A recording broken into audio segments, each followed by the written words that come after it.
is in charge. Hi, Kimba.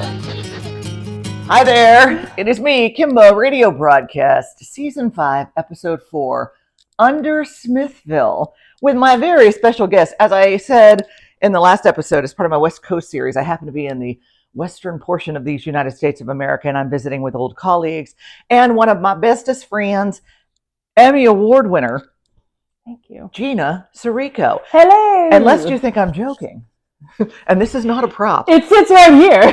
This is real. And they are heavy. No wonder they want somebody else to hold them while they're making their soup. I know, this is what I'm saying. And those aren't even the ones TV. Theirs is a little bit bigger, but this one is like, it's now, did you get that at a ceremony? There was a ceremony. My colleagues were there, and then we were able to all order one. So, yes. So cool. Thank you. I do have to change my LinkedIn to like make sure that that's on there now, because it's just nominated. Because she's got some framed nominations. Like, oh, you got nominated for an Emmy? And she says, if you just look to your right, I've actually won one. And there it was on my bookshelf. So, unlike the other two episodes, I have seen you more recently. Yes. Those were 36 and 18 years that I haven't seen the two of them, but we've seen each other. We went a while without seeing each other. Yeah. But when would you say we met? Early 90s? The 90s are a little fuzzy. That was my 20s. If you remember, you weren't there. Yeah, exactly. I worked at WSVN in Miami, the epic local TV station there. And we met through mutual friends, and we kind of all were of the same ilk that we love to go out and see local bands. And at the time, you lived on Miami Beach. Only a Miami story. I was working, we covered Hurricane Andrew. Okay. And right after Hurricane Andrew, I was moving into my new place, which was right on South Beach. During that time, South Beach was a very, very different place. Usually I'd go to your house, park there, and then we'd cab it over. You were one of my funniest cab stories. I know you remember this. You're going to remember when I tell you. We get in the cab, and the guy says, "Good evening. Would you like to hear some music?" Sure. Thinking he's going to put on the radio. He grabs a guitar from the passenger seat. Oh my God, I do remember. And he's driving. And if you know South Beach, or if you don't, there are a lot of stop signs in the direction we're going. So there's a lot of cross traffic. Sometimes it's four-way, sometimes it's not. He's driving while playing guitar going, do you remember what song he was singing? No, I do not. More Than Words. Oh my God. Yes. That's why I use the accent, because he was singing with this beautiful, what would you do? Yes, I do remember this now. But we made it. We did. And we spent a lot of time. Thank you to Extreme for doing a better version of that song. You ever get a cab driver that says, would you like music? You're like, on the radio. You might want to confirm. The clubs that used to be down there that were Washington Square, the Stephen Talk House, and Roses. Yep. And Talk House and Washington Square are right around the corner from one another. And we used to go there 3, 4, 5. There was a time where I was working and going out, I think, almost every night. The difference was South Beach now, they want you to pay $500 to sit down in a bar. And sometimes they had cover fees, sometimes they didn't. But they always had these great local bands, and then they would bring, Talk House would always bring in national acts. Yeah. There was a time, South Beach at that time had dance clubs and all of that. But then it also had this vibrant local scene where like everywhere you'd go, there'd be live music. And we got to see some of the bands from the very start of their careers to and watch them blossom, which was really fun. And some fell apart, but some also blossomed. Collective Soul's another one. They weren't from Florida, but we spent a lot of time with them. From Miami and South Florida, it was like a really good time for music. And even some of the bands that technically came out of other parts of the state, since Miami was such a big city, they played here so often, and they really got their propulsion from South Florida. Yeah. And wasn't that the start of the local show for you when you were on Zeta? Didn't you start it I started the local show in 95. Yeah. And that was kind of like why you started it, because you loved these bands. Yeah. And they gave me the opportunity, and it was an hour at the beginning, and then it went to 2 hours. So I did it until 99. So almost 5 years of local show. And it was fantastic and so much fun. And one of the bands that we got to know really well, I'll bring it up now because we're talking about South Beach, is for whence this episode is named. Four Squirrels. I might still have. It's shrink wrapped. It's shrink wrapped and everything. This was one of those bands that we watched. They were Gainesville based, right? Yes. And they started coming down to South Florida to play. They were captivating. They played at the Talk House and it was packed. Everyone stopped and went, oh wow, this is something really special. Mm-hmm. Everybody kind of recognized that. And I remember that's where we really got to know the members of the band, especially Will. He was real fun. And then tragedy struck. And we just had the anniversary. Yeah. It's 30 years. They were up playing CBGBs for a showcase, had this great gig. We're coming back in a van, blew a tire, van rolled, and 2 of the 4 guys in the band were killed. The other 2 seriously injured. One of those things that just rarely happens. And I remember where I was when I got the news. I was at Squeeze nightclub and this girl runs up to me, oh, have you heard of the news? I think you told me. And I was trying to verify it the next day in the newspaper because we didn't have really the internet. Pre-World Wide Web, like massive. Searching and all that. So I finally saw a little blurb in the paper that confirmed it. And it was just it's still, every anniversary, it's still really, really sad because they were just on the precipice. They got signed. An example was their debut. Because I have Bay Path Road, which I believe was. That was pre. And so that's why this episode, that's a track off of Example. Smithville.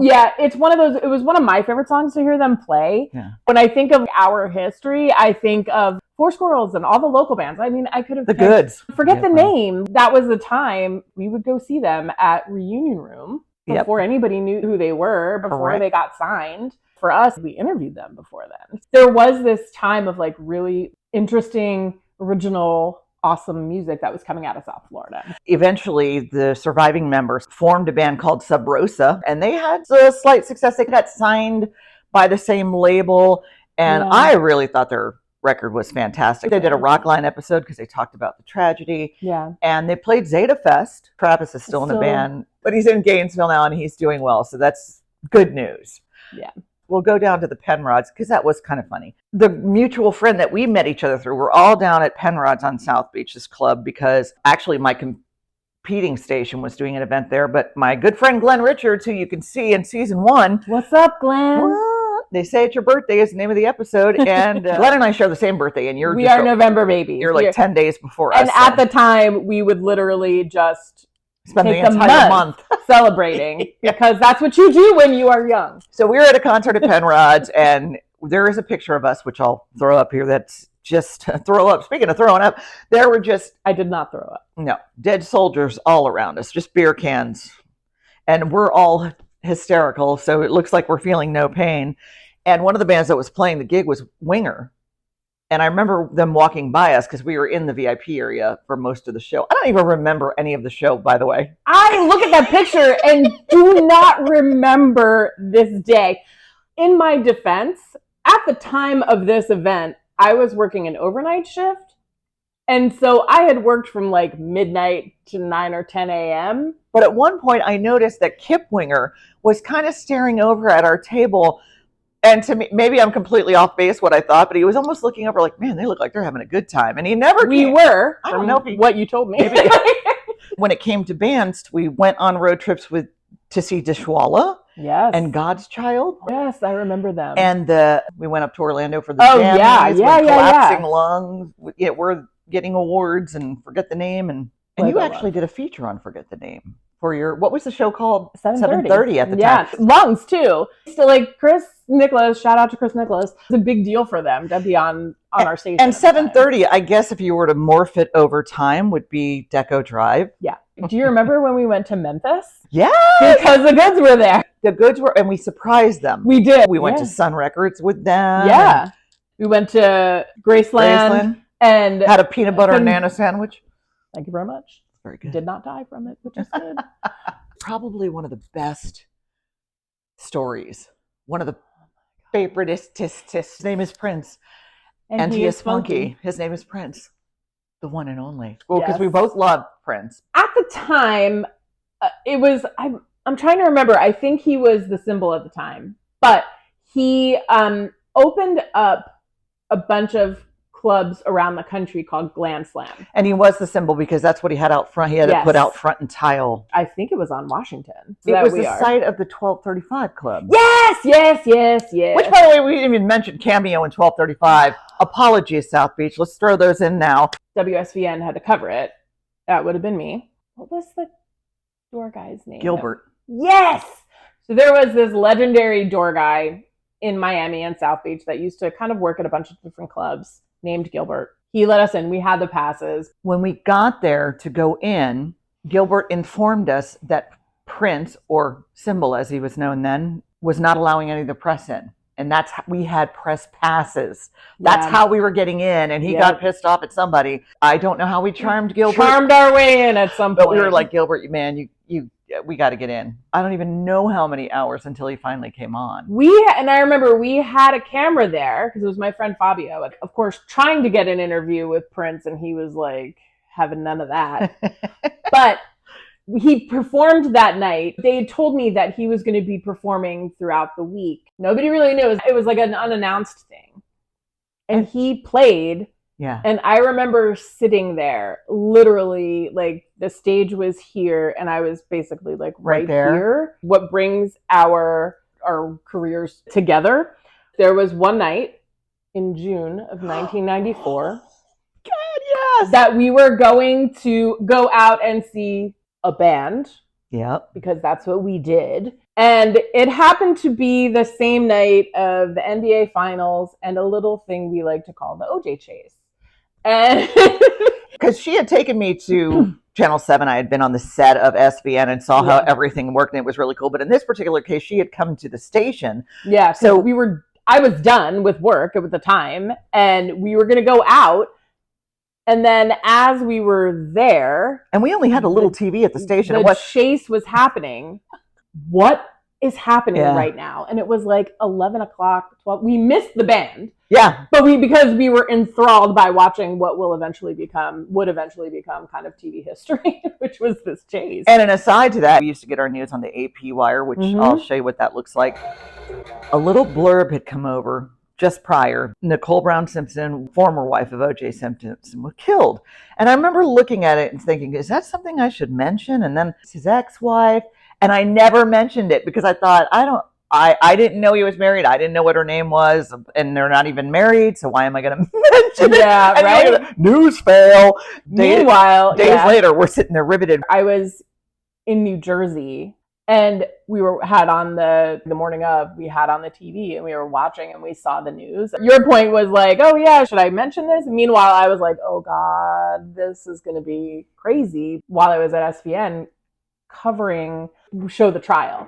And I would be there like in the control room as we were covering the trial. We had one guy talking about the law and the other reporter talking about like what was actually happening. And then there I was in the control room, like looking at the National Enquirer, because they did at the time some of the best reporting on this. And she would know because she is an Emmy Award-winning producer. Not for that, though. I know, but she would know the news. Our other bonding experience of the Florida Panthers. Now she had the greatest job known. Gina had the unenviable task of going into the locker room after the game and talking to the players. Look, here's the thing about that.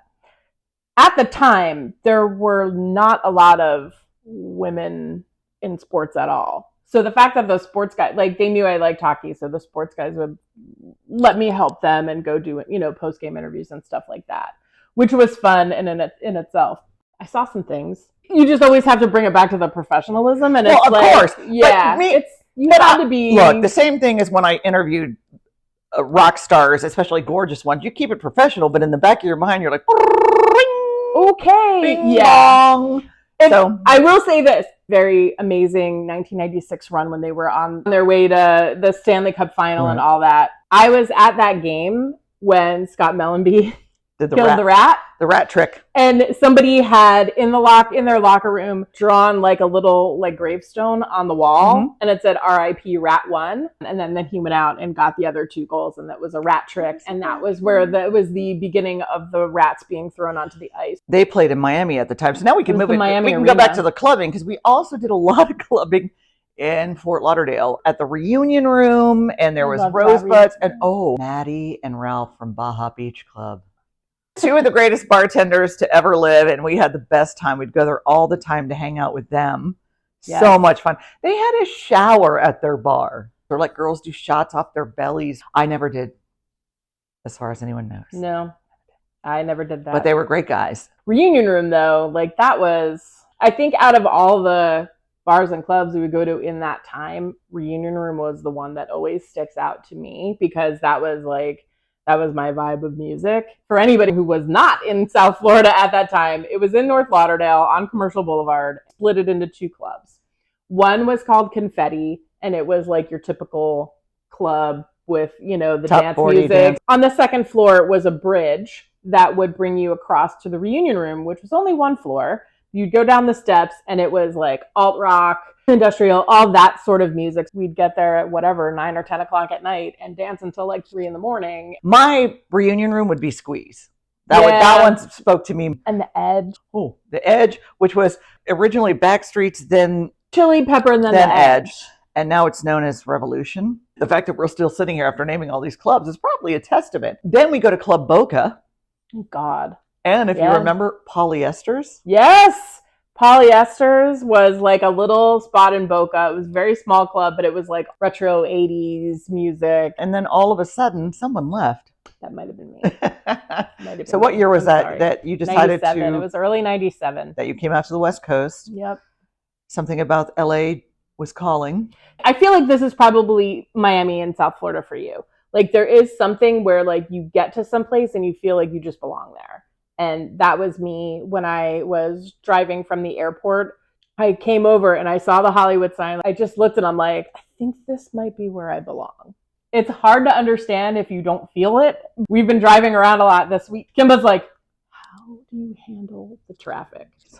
It's a lot. Miami traffic is bad. It is not good. Yeah, it does the most. Where did you work in LA? I worked at E for a long time when I did that. And then I did a 6 or 7 year stint in New York for a little bit, and then came back here because I love New York. It's where she belongs. But I really like it just as a friend. Oh, I love New York.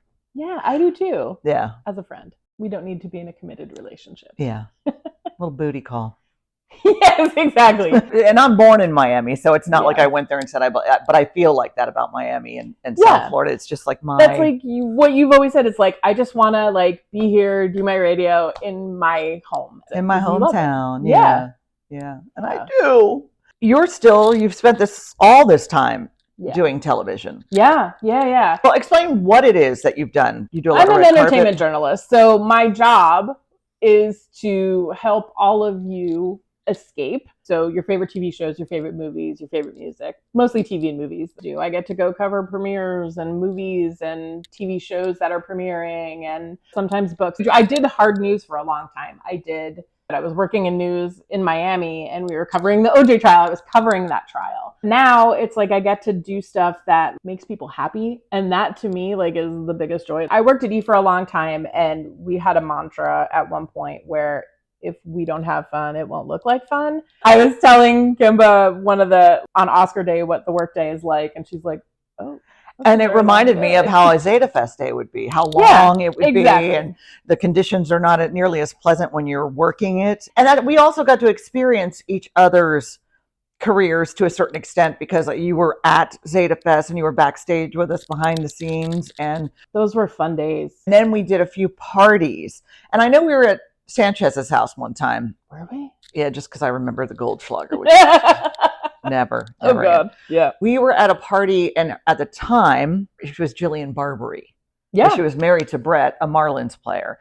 And she also did the weather on WSVN. Mm-hmm. So we went to a party at her house, and at one point, Brett called, and we were in the room with Jillian, and for some reason, we all just started Jerky Boy quoting. Oh, my God. Poor Brett was probably like, what in the heck is happening at my house right now? I don't know. Nothing. Don't worry about it. Early, mid, and even late 90s. We just had a blast. And we both did then, and still do now, just love what we do for a living. Just love it. Absolutely. I mean, some of us win Emmys. And I think that's the whole adage of if you love what you do, you never work a day in your life. Yeah. We lucked out. Miami at that time was so special. South Beach in Miami has changed so many times over the decades. To see it through a news eye, to see it through just a young person, and to see it musically and artistically. And sometimes we enjoyed some chases together. We saw a chase when I was here visiting, which happens nearly every day. And we got to see the very first chase in LA where they used an armored truck to try to pit maneuver because it was the cab of a semi. Yeah. So we experienced history yet again. 30 years later, we just watched another car chase together. And on that note, and scene. Thank you for being one of Kimba's herd, and thank you for listening to me, Kimba Radio Broadcast, Season 5, Episode 4, Squirrels, under Smithville. This Kimba's on the radio.